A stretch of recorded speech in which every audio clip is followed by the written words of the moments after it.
Recording in progress.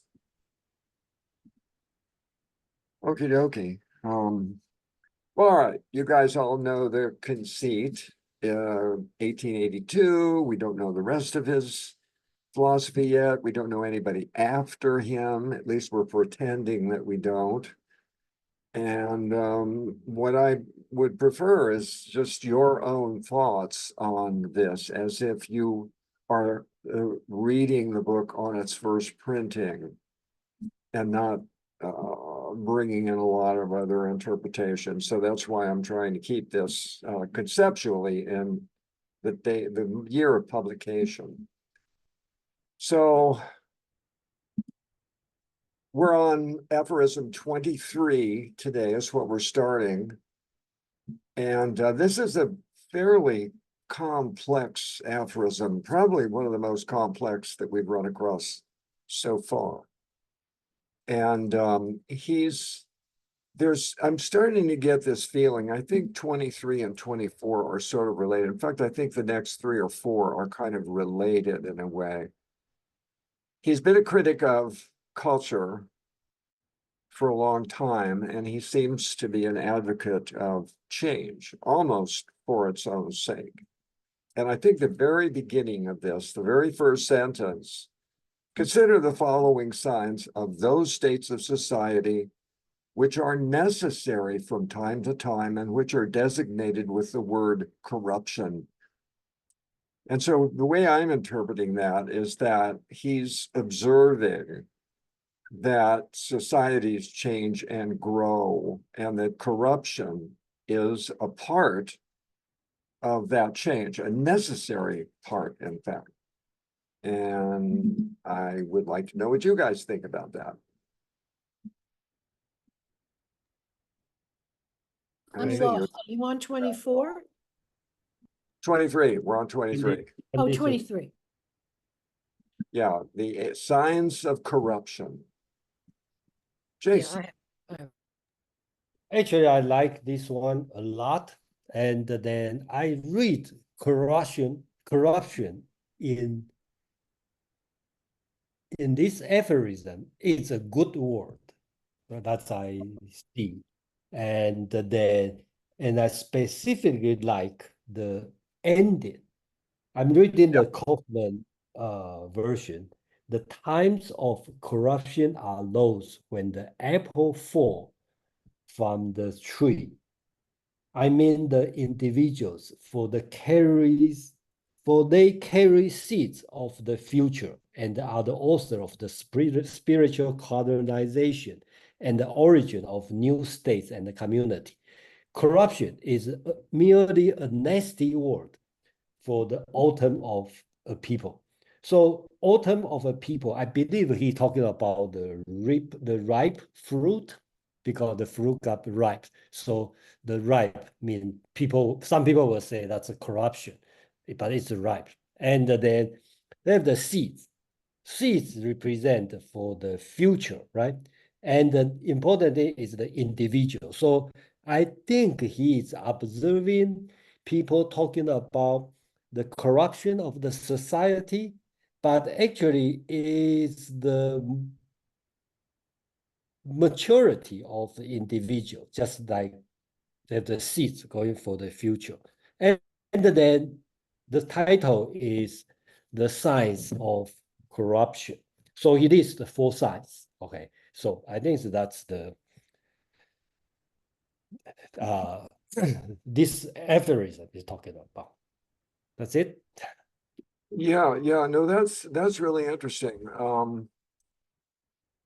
The fourth, and it says fourth, when morals decay, those men emerge whom one calls tyrants. They are the precursors and, as it were, the precocious harbingers of individuals. Only a little while later, this fruit of fruits hangs yellow and mellow from the tree of a people. And the tree existed only for the sake of these fruits. You took this at a place that I had not thought. I really like what you said about the seeds, the ripening, which is sort of like corruption, right? Because technically, once they fall from the tree, they're rotting.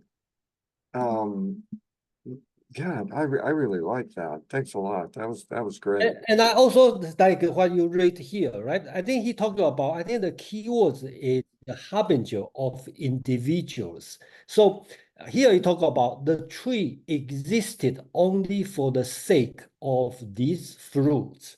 So what's the tree? The tree could be the society, could be the state, could be the nation. So the nation exists. Only reason they exist is for the individual. So the tree exists because the fruit and get mature, something get ripe. Yeah. That's pretty good. That's pretty good. Oh, that makes a lot more sense for me because I had a lot of difficulty with this when trying to sort out everything that he was saying here. And that helped a lot. Audrey. I'm wondering, I mean, that sounds interesting, but what does it mean that he's saying that once people, become mature in their, sort of in their realm, sort of, that they need to be replaced? I mean, like, why would there be corruption? I mean, I understand the metaphor, but what I don't understand is he saying that we need to keep moving, like in changing leadership? I mean, I've never thought of him saying things like that, but it's an interesting way to go. I mean, certainly if he read Deleuze, he might say that. I don't know. I don't know. But so I'm asking you, um, Jason, actually. Yeah, Jason. Yeah, I look at different ways. That could be only my read because I'm very democratic person, very individualism person. So that's why I read this way. So look at his 4 signs, right? First sign of the signs of corruption. First sign is the superstition. So he talk about superstition. Superstition is, in his way, is a second order free spirit, which is better than religion. So when the society gets more mature, there's less religion, more superstition. Superstition, why is better? Well, that's my interpretation because it's individual, right? I have this is not religious as a group. And second one, he talk about exhaustion. The other, the Cambridge translation called the necessity.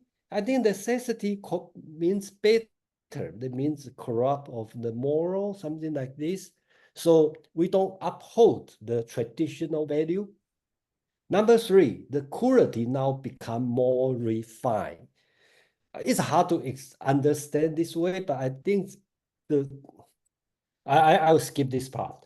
Number 4, talk about the moral decay and the tyrant. I think he's talking about everyone become tyrant, and then I will read the tyrant instead of the terrible, terrible ruler. I kind of see tyrant as kind of people above the law. So take like before 30 tyrant rule, the explanation, Greek, right? With that time, we don't see tyrant. Tyrant means the person above the law. So everyone will have their own idea, become more individualistic. That's my read on this one. If I put all this together and the whole aphorism start to make sense. That's how I figure out. Yeah, I would agree with a lot of that. I think that there's this word individual needs to be sort of parsed in a certain way. And I don't think he's looking for a new leader, as you suggested, Audrey. I think he's more fond of idea people, and the only reason I'm really saying that is because of Schopenhauer's Educator, which we read earlier. Schopenhauer was not a leader; he was a thought leader, maybe, or a intellectual leader, at least for Nietzsche, but he was not a political leader.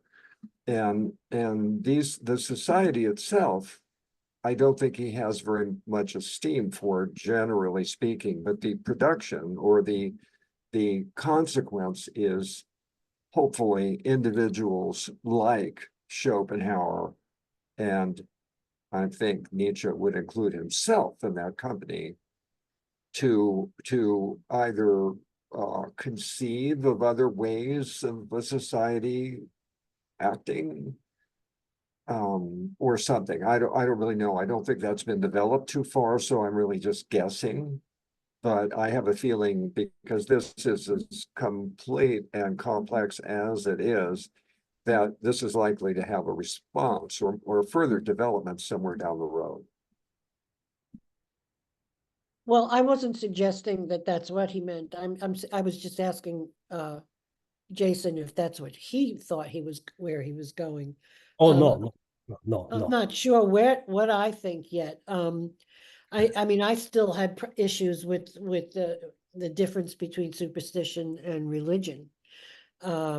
Because superstition usually is, I mean, think of the tribes that were superstitious. If, it didn't rain, they thought of sacrificial stuff. That to me was like a start of the mass belief in something, and that they take that on. I didn't see that quite as individualistic, but I mean, I could go there. I mean, it's an interesting, it's another point of view, and it's very interesting to me.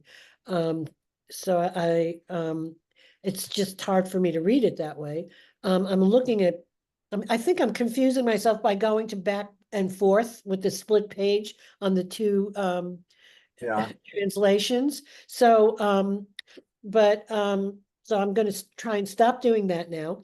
And because then the second one, goes into the passions and the what's accused of laxity and that kind of thing, the moral decays. And the third one is very interesting to me.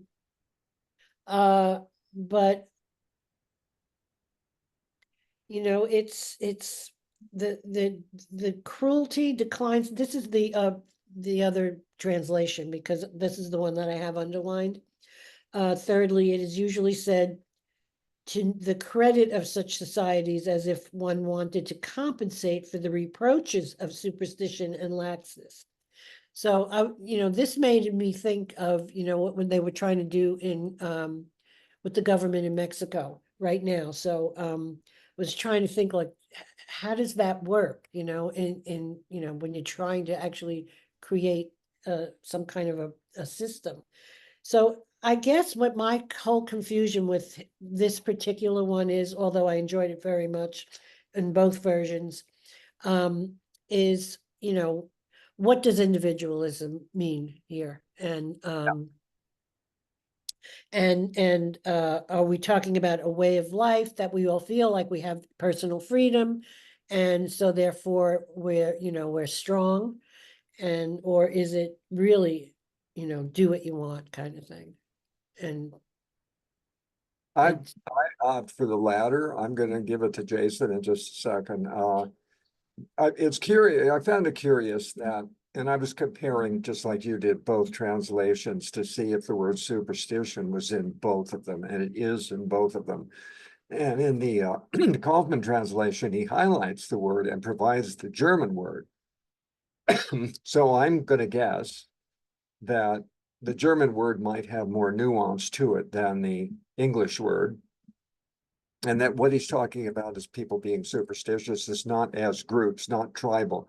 I think what he's suggesting here is that each person can develop his own personal approach to explaining life, or why things fall out of the tree, or why not to do this sort of thing, because, and not suggesting that it's necessarily a tribal development. It's a completely individual thing, so that one person may be afraid to drink coffee because, and their explanation will be completely different than what anybody else's explanation may be. Jason. Yeah, I agree with you. Basically, if you read at the first paragraph, right, he talk about the superstition become rank, and the previous common faith, right, of the people become pale and powerless against it. So superstition is, to him, is a progress from common faith, which is religion.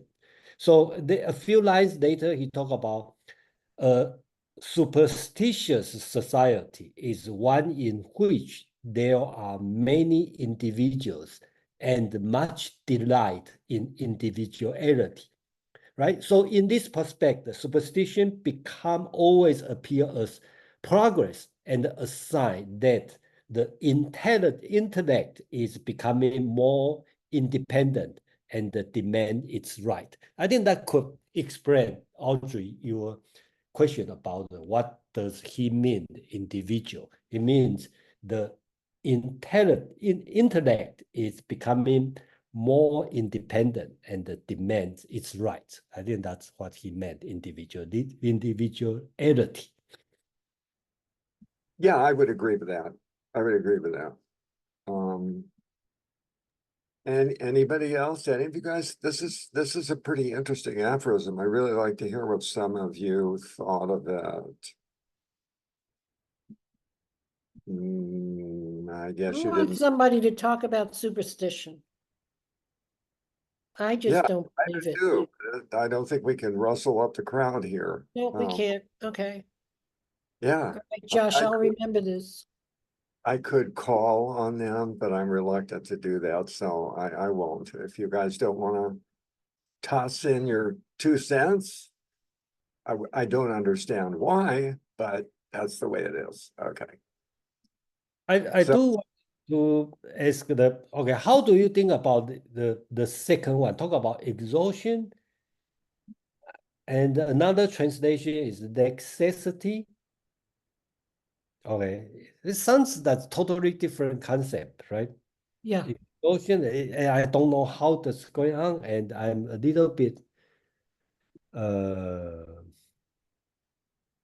puzzled. That's a pretty way. Okay. So Kaufman uses exhaustion, and what does the Cambridge version use? Laxity, Laxity. Oh, laxity, laxity. Laxity. Okay. Yeah. See, for me, that's the same thing. It's laxity. If it's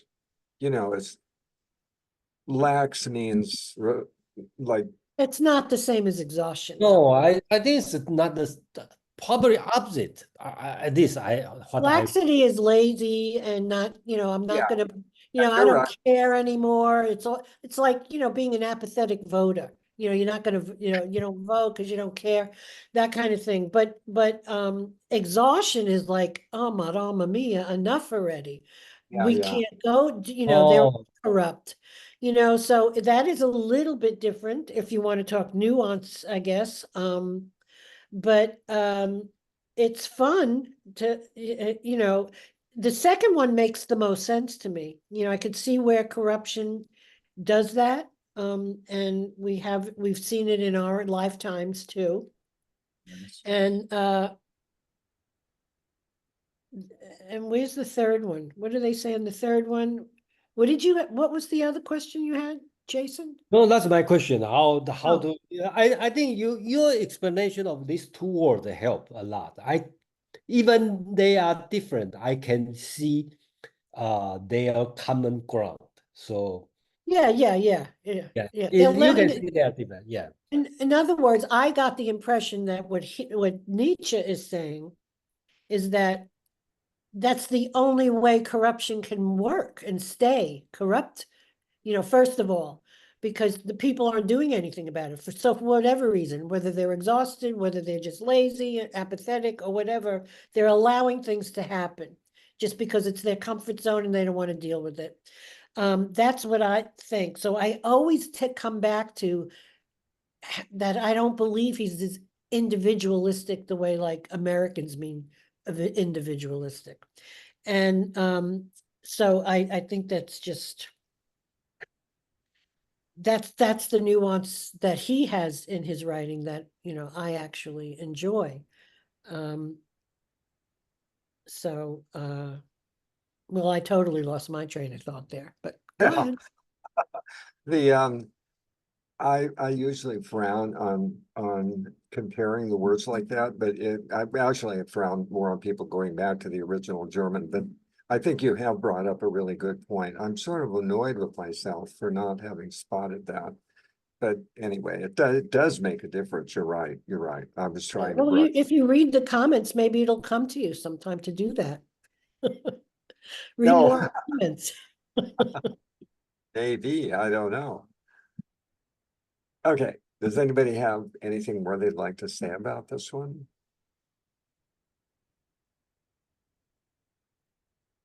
Yeah, I like the end of this too.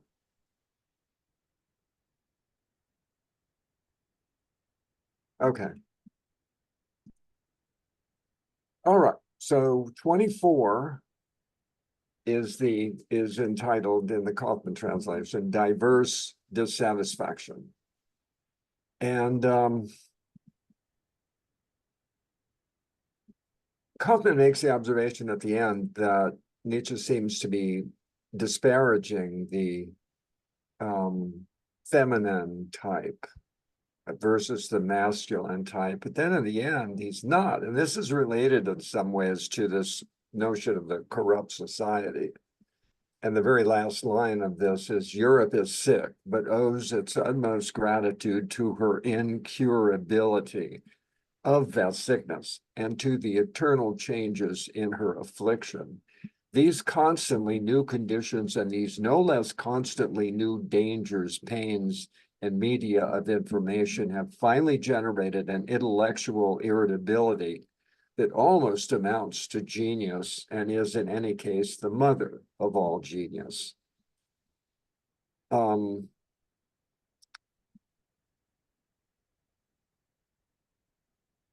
This, I think, is similar to the notion of the fruits from the tree and the seeds from the fruits in 23 in terms of what seems to be bad isn't necessarily because something good may spring from it. I think he's almost asserting that it will spring from it here. Jason. Do you think he's talking about the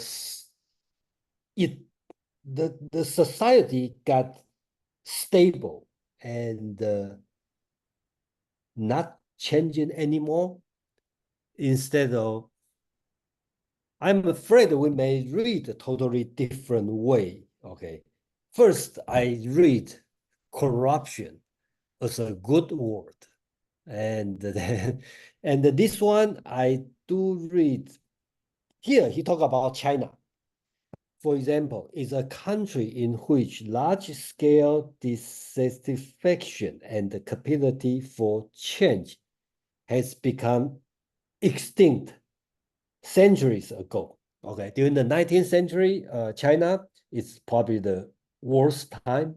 It being like, so he complained this kind of, they, a few lines later, he talked about Chinese condition and the Chinese happiness. So I believe it's a negative word for him. Okay, use the word Chinese, China. He's talking about China is no more, not changing anymore, lost the capacity to change, become stable. That go back to the feminine type and the muscular type. I think he's talking about feminine type is changing, right? It's dissatisfied, essentially to making life more beautiful and profound. And then the muscular type and sensitivity to make it better and safer. I think safer means stable, means not recommend, not changing. That's I'm thinking. So I'm not sure, How do you think? Yeah, well, there probably isn't any surety anyway. So much of it is going through a certain amount of interpretation. The sickness of Europe, though, I think the thing about China, China is probably the apotheosis of the masculine sense of what he's identifying in the beginning of the aphorism. And he's saying that Europe could wind up in the same way if only they could first extirpate the sicklier, tenderer, more feminine dissatisfaction and romanticism that at present are still super abundant here. And then he's putting the he's sort of affirming that that may seem bad, that romanticism and all the rest of it, but that is what will lead to the changes and cause, maybe even cause the changes that happen in Europe as opposed to China. So I think he's just, I don't think he's being thinking of it as good or bad, but just as the perfect example of the masculine dominance of dissatisfaction. Jason. Yeah, I kind of think about he is warning or telling if Europe is not, if not continue to change, it will become China. Okay, because I think that's your answer. And then if we want to avoid say which one is good, who is bad, I think that's the we'll say, okay, obvious, you don't want to become China, you spend during that time, you know. So I think that's the message he tried to put, you know. Yeah, Let's see. well, I would disagree just a little bit with the idea that Europe is not in the same position as China may have been over the course of centuries, and that it is that feminine energy that Europe can't kill. It's the sickness it can't cure that will cause the changes that are good. Audrey. Did you see Kaufman's note where he talks about, Yes. yeah, so, I mean, The it dialect. seems to me in that what he's saying is that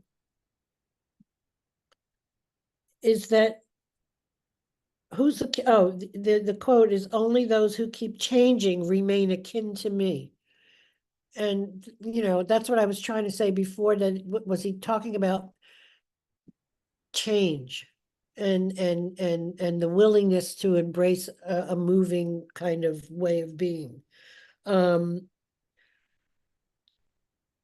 which actually then you're not relying on any institution or any superstition necessarily, even if you call that individual, or, you know, an institution like religion, but you're like paying attention to what's going on the ground and you're moving with it, with the times.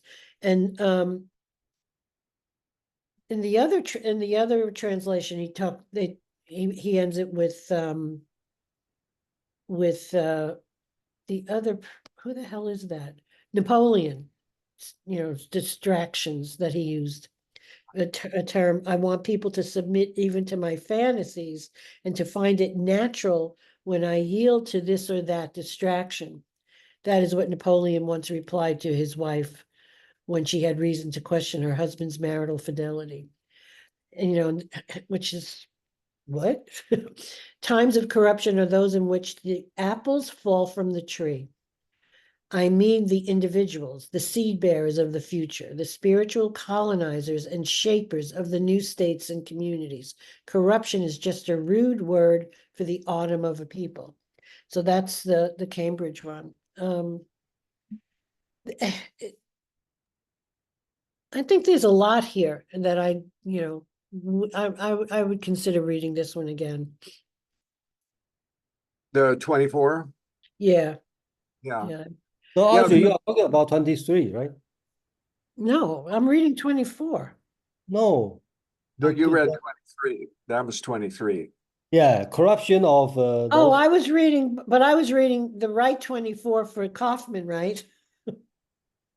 Yeah. Yeah, Well, okay.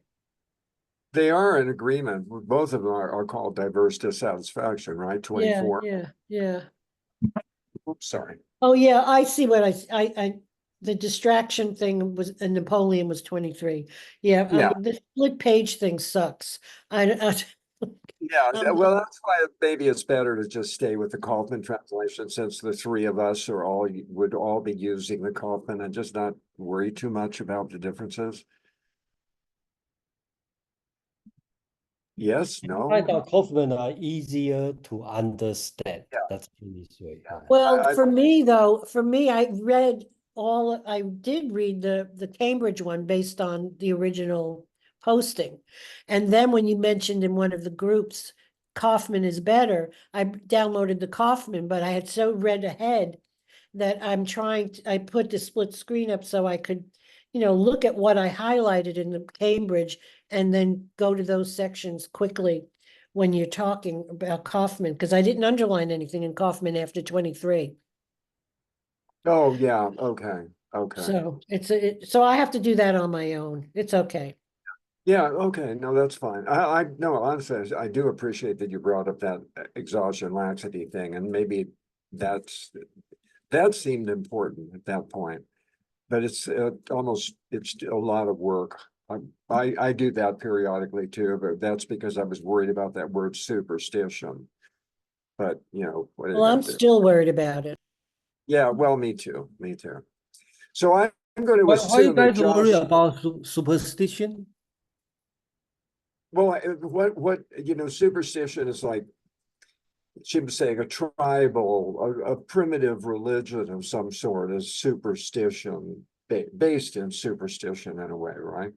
And I think superstition has a little bit different an interpretation when Nietzsche is using the word, that he's not talking about a tribal state of affairs. He's talking about an individual having their own personal superstitions about things.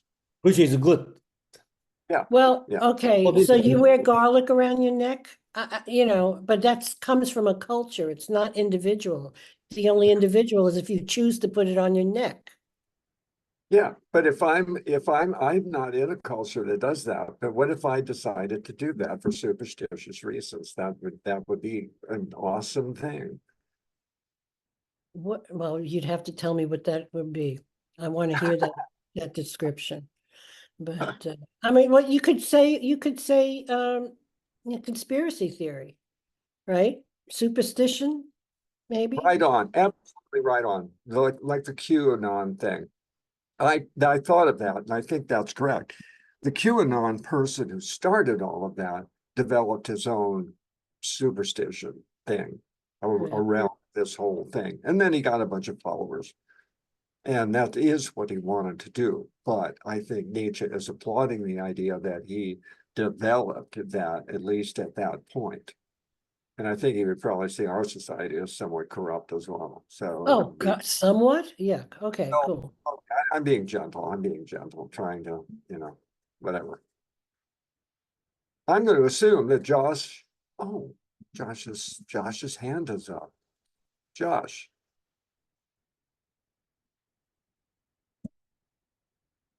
Josh. Yeah, sorry. Here I am. That was interesting timing.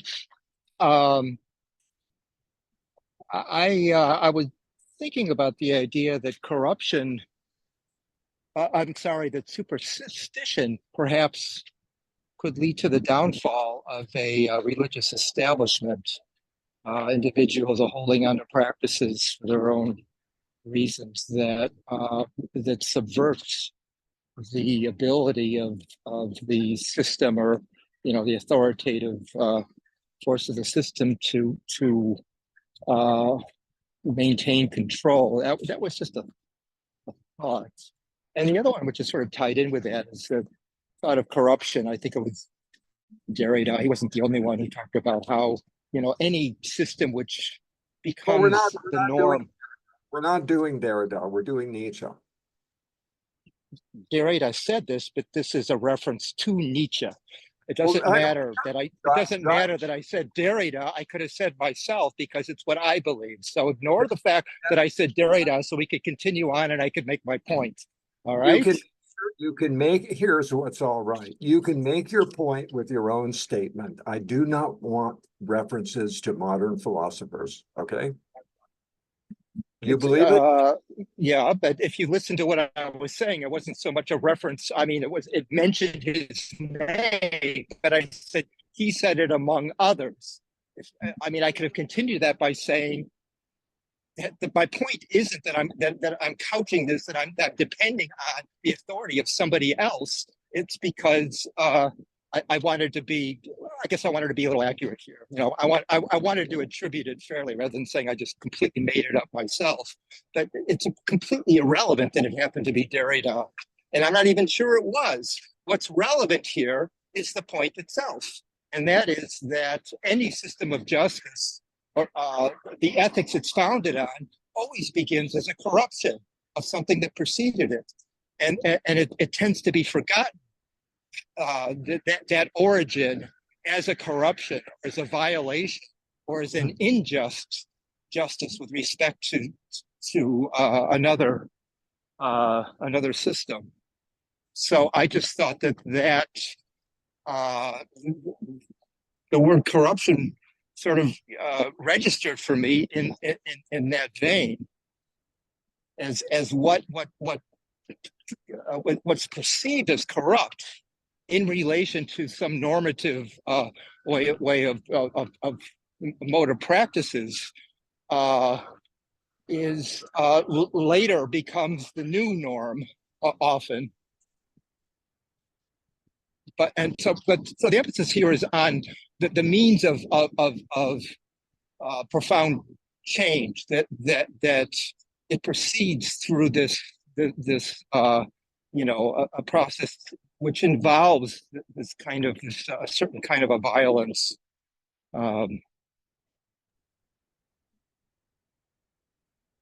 Okay. Nicholas, Jack, I'm assuming you agree with everything that we're saying here. So there. All right. So, are we done with 24?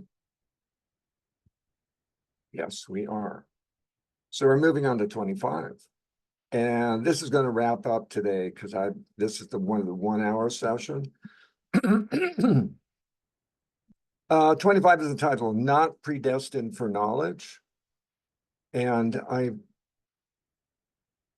think this is somewhat related as well. So there's kind of a theme developing here. So the first sentence is, there is a stupid humility that is not at all rare, and those afflicted with it are altogether unfit to become devotees of knowledge.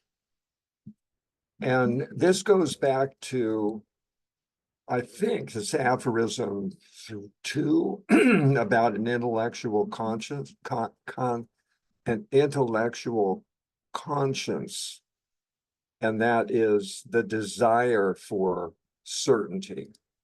And these people who see something and proclaim, I do not want to see, this is the last sentence, anything that contradicts the prevalent opinion. Am I called to discover new truths? There are too many old ones as it is. And I think that he's expressing another version of the intellectual conscience here, by pointing out that this is where some people stop looking for certainty, and that the desire for certainty is virtuous.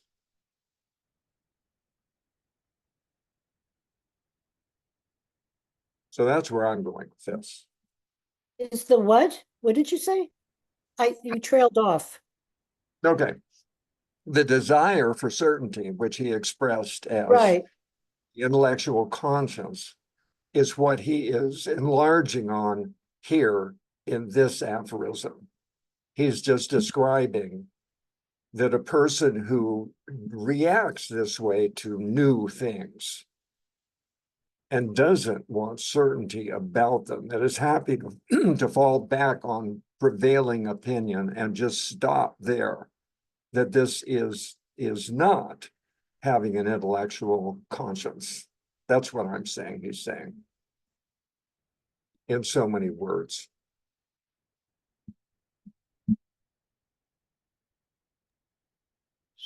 So I'm not sure we agree or disagree. I agree with you or disagree with you, but I'm not sure. I think the title, not predestined for knowledge. Yeah, And the he so the uh, person just stops with what already is and accepts the prevailing opinion and expresses that thing at the very end. Am I called to discover new truths? There are too many old ones as it is. Anybody with that attitude is not going to have an intellectual conscience. And an intellectual conscience is, well, I'm going to say predestined for knowledge in the way that Nietzsche is describing a continuous desire for certainty. so Nietzsche want to continue to desire for certainty. So he wants us to become devotees of knowledge, not Yeah, I think that's a safe estimate. I think that's what he's wishing we would do. okay, okay. And Whatever then knowledge, yeah. you know, So what, devotee for knowledge is the person who desire for certainty or reject the predestined for knowledge. we'll That's reject this kind of thinking. Yeah, this kind of okay. thing, you'll reject it. So I think this is a development of that early second aphorism. Okay, okay. Then I agree with you if that's the Okay, all right. Let's see here. What is, okay, well, we'll go ahead and do 26. you can do 26. 26 is short. Yeah, it's short and I'm utterly mystified by 26. I don't know what to do with it, to be honest with you. The last line about what Moses said, thou shalt not kill. I don't know. I can't fit this all together. Okay. Okay, go.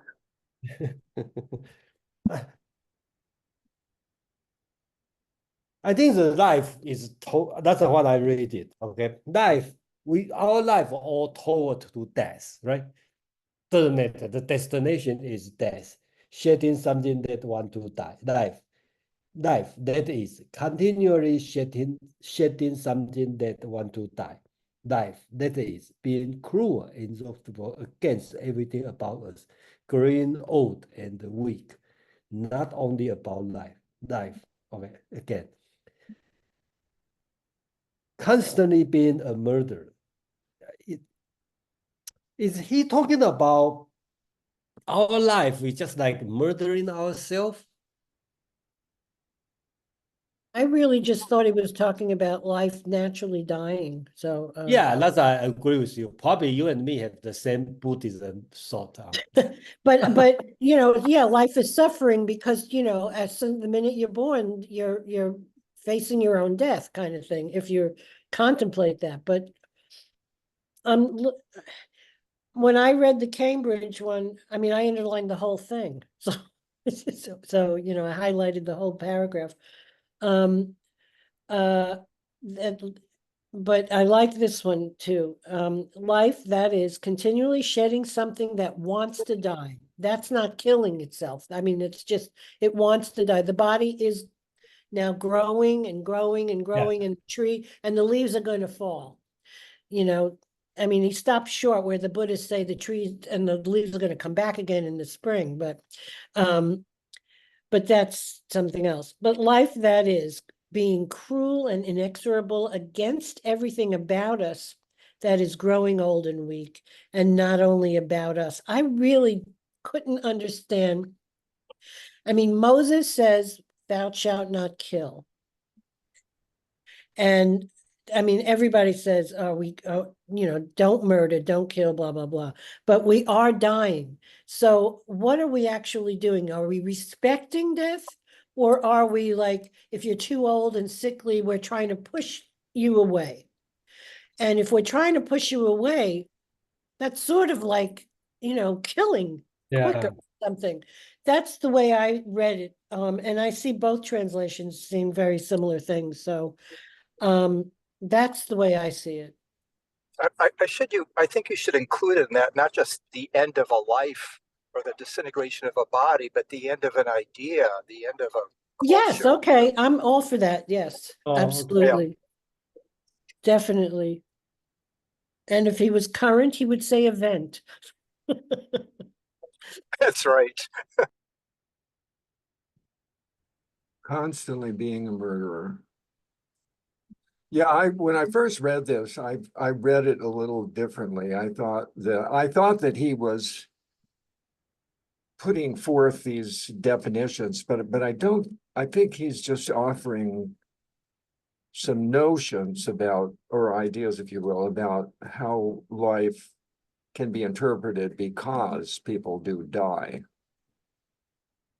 And that what Moses is doing is contradicting.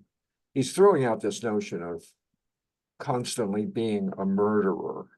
Life is constantly being a murderer. I don't know what to do with it. Being without reverence, he says, right? Life, that is then being without reverence for those who are dying, who are wretched, who are ancient, constantly being a murderer, and yet old Moses says, thou shalt not kill. I don't know how else to take it. Audrey, would you give it to me? Give it to me one more time, please. Which one? The both of them or just Kaufman? What you said. Just give it back to me again. Because I My think I might. goodness. Okay, well, I'll do my best, dear. That basically the line that's interesting to me is life, hyphen, that is then, colon, being without reverence for those who are dying, who are wretched, who are ancient, with a question mark, constantly being a murderer, and yet old Moses said, thou shalt not kill.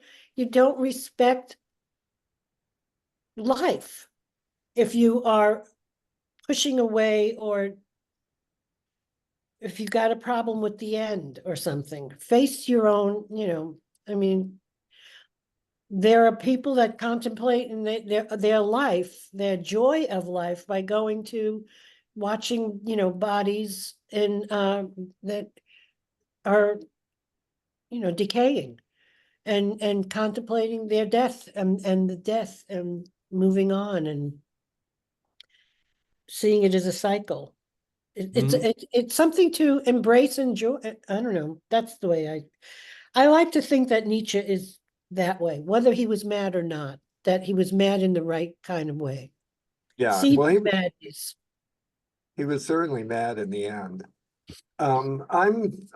This is an interesting thing. Okay, so life, if you, at its barest, without prejudice, life at its most minimal definition is virtually constantly being a murderer. And so I think he's giving a special nod here to Moses as a philosopher of some sort, saying, no, even though life may be all of this, thou shalt not kill. You shall not kill. Okay, well, I was thinking of his teacher. What was his teacher's name? Schopenhauer? Schopenhauer. I mean, basically saying life is suffering, man.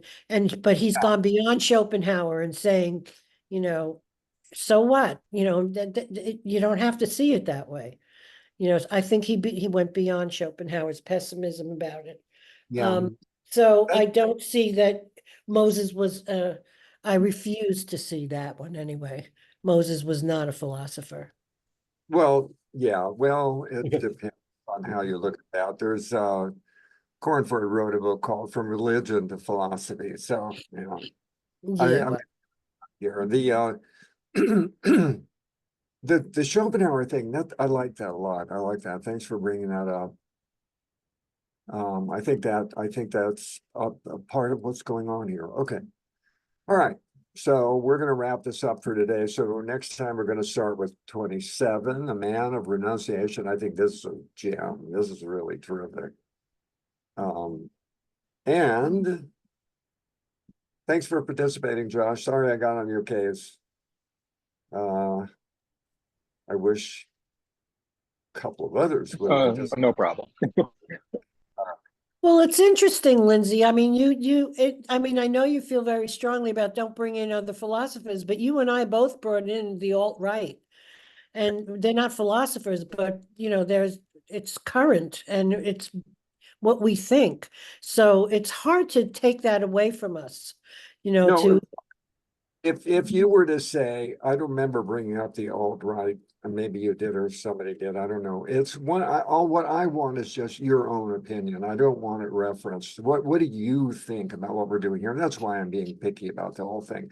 I don't want a whole lot of, well, let's say Deleuze, to just pick a name out of the air, said that Nietzsche meant blah, blah, blah. I don't want that. I don't want that. And right. Well, I don't think we say that. Yeah, but okay, cool. Yeah, Okay. I think we can say, Josh, if you just don't have to bring the Derrida's name, you just because you read it and you I bring in Deleuze all the time, man. That's the way I think. So, okay. because I read the other reference and then I read the Zarathustra. I just don't have to bring that because I understand. So become Jason's here. So you just be responsible, right? What we want to know is, do we understand what the hell we're talking about? Because there's a risk if you bring in, whether you bring in, dudes or whatever, it can be done in such a way that you may not have thought it sounds good to you and it sounds authoritative, but you're not really able to stand by that on your own as if it were your own ideas. I think that's what you're saying, Lindsay, is that you were concerned that I was throwing in that reference, No, I think that's very Pandora's box. It's quite what He's gone. yeah, He's but gone. my point is, Josh is here. But my point is this, because I also host a lot of meetup, and I usually discourage people to bring other people, because the reason is to bring let's say Kant, then people start to argue. Kant doesn't say that. So you just go all over the place, and people say, right. Yeah, and No, I totally understand it. I totally understand it. Yeah, All I'm saying is it's hard because I'm informed by the things that I've read and believe. And You so, are. you know, You are. that's just I'm the way not- it is. But wait, hold it. I'm not asking you to be uninformed about what you're already informed about. Right, What right. I'm asking you to do is to approach this as if you don't know what all these other people said, and Right. you are developing your own interpretation that belongs to you. Because honestly, at some level, I think we could all be as right if we choose the words and refer to the text and keep it within the Nietzschean framework. Right, We can do that. That's all. So that's sort of where I'm like, the people that read this book the first time didn't have that access, and what did they think of it? That's kind of where I want us to be. Jack. Yeah. What about comparisons to like present day? So I think 4chan was brought up. I mean, but that's, are we strictly trying to stay to 1882 or 1880s, whatever, when the book was first published? Because you talked about looking at this from a beginner's mind.